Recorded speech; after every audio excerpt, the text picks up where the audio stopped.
नमस्कार साथियों, कैसे हैं आप लोग। ऑल एग्ज़ाम टॉपर एजुकेशन के यूट्यूब चैनल पे आप लोगों का स्वागत है। आज हम बिहार बोर्ड 10वीं का नन हिंदी का चैप्टर नंबर 6 पढ़ेंगे। इससे पहले मैंने आप लोगों को 1 to 5 का चैप्टर कंप्लीट करवाया है, बाय लाइन। और आज हम आप लोगों को बिहार बोर्ड 10वीं का नन हिंदी का चैप्टर नंबर 6 जो है आपका बिहारी का दोहे पढ़ेंगे, और उसका जितना भी ऑब्जेक्टिव है और जितने भी भावार्थ हैं उसको भी बताएंगे। तो आइए शुरुआत करते हैं इस चैप्टर का। बिहारी के दोहे कितना, ये आपका चैप्टर नंबर 6। रीतिकाल के प्रतिष्ठित सिंगारिक कवि बिहारी जो है किस काल के कवि हैं, तो रीतिकाल के। यहाँ से आपका ऑब्जेक्टिव क्रिएट हो जाएगा कि बिहारी किस युग के कवि थे, तो रीतिकाल के। किस काल के, तो रीतिकाल के। और कैसे कवि, तो सिंगारिक कवि।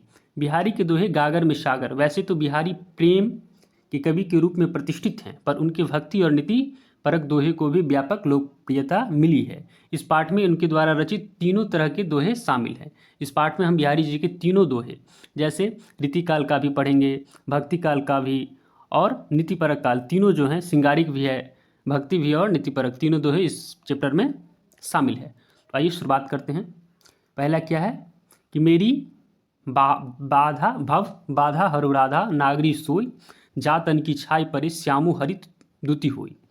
जपमाला छपे तिलक सरई ने एको काम, मन कांचे नाचे वृथा साँचे राचे राम।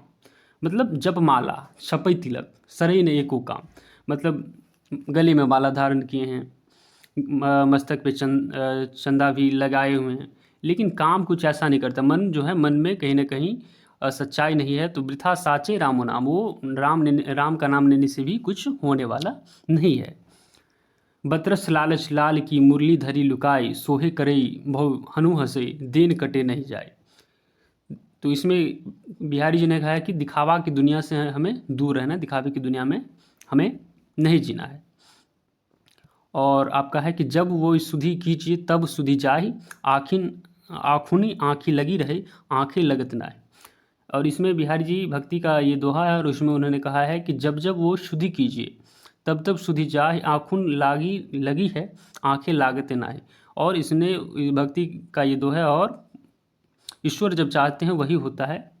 नर की अरु नल नीर की गति एक एक करी जोई, जे तो नीचे हवई चले ते तो ऊँचे होई। संगति सुमति न पावहि करे कुमत के धंध, राखे मेली कपूर में हींग न होत सुगंध। और इसमें संगत का प्रभाव का भी बिहारी जी ने जिक्र किया है कि संगत सुमति न पावहि करे कुमत के धंध, राखे मेली कपूर में हींग न होत सुगंध। मतलब कहा जाता है ना कि संगत का असर होता है। तो मतलब अपना व्यवहार आपको वैसे ही रखना है, आपको खुद परिवर्तित नहीं होना है। जिस प्रकार कपूर में हींग अगर डाल दिया जाए तो कपूर का मतलब सुगंध जो है वो दूर नहीं होता है, कपूर अपना सुगंध नहीं छोड़ता है। इसलिए आप कितने भी अच्छे लोगों के साथ हो या बुरे लोगों के साथ, आप अपना जो बर्ताव है, आप ये नहीं कि हम बुरे लोगों के साथ हैं तो मैं भी बुरा हो जाऊं। तो बिहारी जी ने इसमें इसका भावार्थ किए हैं। बरे न हो जो गुणन बिन बिरद बराई पाई, कहत धतूर सु कानन गहनो गढ़ो न जाए। दीरघ सांस न लेहु दुख सुख साई न ही भूल, दई दई क्यों करतु हैं दई दई सुख कबूल। और ये बिहारी जी का दोहा है, जिसमें बिहारी जी ने भक्ति का भी, श्रृंगार का भी और रीतिपरक दोहे को भी शामिल किया है। आइए भावार्थ जान लेते हैं। सरई का मतलब क्या होता है, निकलना या बनाना। सरई का मतलब क्या होता है, निकलना या बनाना। कांचे का मतलब कच्चा। वृथा का मतलब व्यर्थ या बेकार। सांचे मतलब सच्ची। रांचे मतलब प्रसन्न।